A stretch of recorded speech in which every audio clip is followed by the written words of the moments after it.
ইমাম হোসেন রাদিয়াল্লাহু তাআলা মনে করো এখন থেকে 40 বছর আগে আমার নানা বলেছিল, এ হোসেন শোনো, যেদিন তোমার ঘোড়ার পায়ের আঘাত চিহ্নটা মাটির নিচে দেবে যাবে, চতুর্দিকে হায় হায় রব শুনতে পারবে, ইয়া হুসাইন হুসাইন হুসাইন শুনতে পারবে, বুঝতে পারবা ওই জায়গাতেই তোমার শেষ ঠিকানা, ওই জায়গাটার নাম হবে কারবালা। কিনা বললো, তোমরা যেহেতু শুনতেছো না, তোদেরকে এখানে ওদেরকে মেরে ফেলা হবে। ওদেরকে মেরে মাথাটাকে যখন ইবনে জিয়াদের দরবারে নেওয়া যাওয়া হলো, ইবনে জিয়াদ বলতেছে, বেয়াদব বেয়াদব হারেস, তোমাকে বাচ্চা মারতে বলছে কে? বাচ্চা মারতে বলছে কে? উল্টা শাস্তি দেওয়া হলো। লম্বা আলোচনা, আগেই বলেছি বাজান, মহব্বতের আলোচনা নিয়ে বসে যান, নবীর আহলে বায়তের আলোচনা, মনটাকে নরম করে দেন। দেখেন আপনারা আমার জন্য কি করেছেন, সত্য ইসলামের জন্য, সত্যকে টিকিয়ে রাখার জন্য। ইমাম হোসেন রাদিয়াল্লাহু তাআলা কারবালায় পৌঁছে গেলে দেখতেছেন চতুর্দিকে শব্দ হয়, হায় হায় হায় হায় রব শব্দ হয়। কিসের জন্য? হায় হায় বাতাব, হায় হুসাইন শব্দ হয়। ইমাম হোসেন রাদিয়াল্লাহু তাআলা মনে করো এখন থেকে 40 বছর আগে আমার নানা বলেছিল, এ হোসেন শোনো, যেদিন তোমার ঘোড়ার পায়ের আঘাত চিহ্নটা মাটির নিচে দেবে যাবে, চতুর্দিকে হায় হায় রব শুনতে পারবে, ইয়া হুসাইন হুসাইন হুসাইন শুনতে পারবে, বুঝতে পারবা ওই জায়গাতেই তোমার শেষ ঠিকানা, ওই জায়গাটার নাম হবে কারবালা। কিনা কারবালা। কারবালা কিন্তু ইমাম হোসেন যাওয়ার কথা না, কিন্তু তাদের পথটাকে রোধ করা হয়েছে। আমরা রাতভরে আসার একটা পথ আছে না, এইদিকে যাওয়ার পথ আছে না, কিন্তু এই পথটা আটকে রেখেছে, দ্বিতীয় পথটা যাইতে হয়েছে। এই দ্বিতীয় পথটা যাইতে গেলে আমাকে আরো কয়েকদিন বেশি সময় লাগবে। ঠিক একই ঘটনা ঘটেছে। ঠিক 6 মাসের খাবার ইমাম হোসেন পরিবারের ছিল, কিন্তু তাদের ওই পথটা, যেই পথটা ইরাক হয়ে গেলে পরে সহজে কুফার মধ্যে পৌঁছানো যায়, কারবালায় যাওয়ার কোনো প্রশ্নই আসে না, তারা সেই পথটাকে আটকে রেখেছে। লোক দিয়ে, সৈন্য দিয়ে, কুকুর দিয়ে বিভিন্নভাবে আটকে রেখেছে, বাধ্য করেছে অন্য পথে যাওয়ার জন্য। কারবালা থেকে আবার অনেক দূর সেই কুফা। খাবার দাবার সংকট প্রায় শেষ। পহেলা মহররম তারা ওখানে উপস্থিত। একদিন, 2 দিন, 3 দিন যায়, সামিয়ানা তাকায়, যখন বানাচ্ছে, যখন গাছের মধ্যে কোপ দেয়, অজস্র রক্ত বের হয়। আল্লাহু আকবার বলে।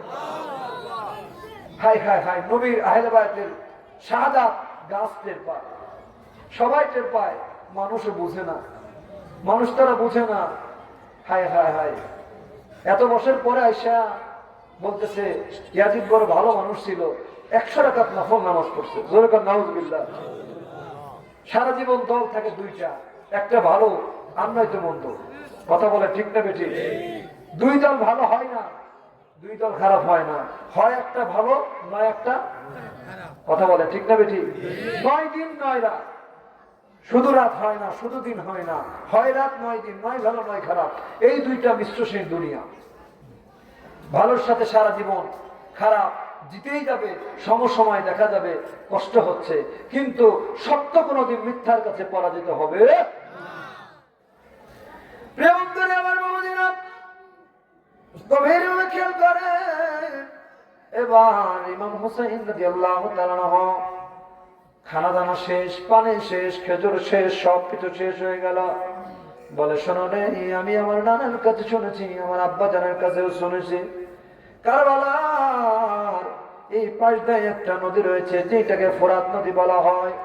এখন যদি ম্যাপের মধ্যে খোঁজেন, ইন্টারনেটে ম্যাপের মধ্যে খোঁজেন, পাবেন না। কেন জানেননি? ওই ফোরাত নদী শুকিয়ে একটা বিলের মতো ছোট্ট হয়ে গেছে, শুকিয়ে যাচ্ছে।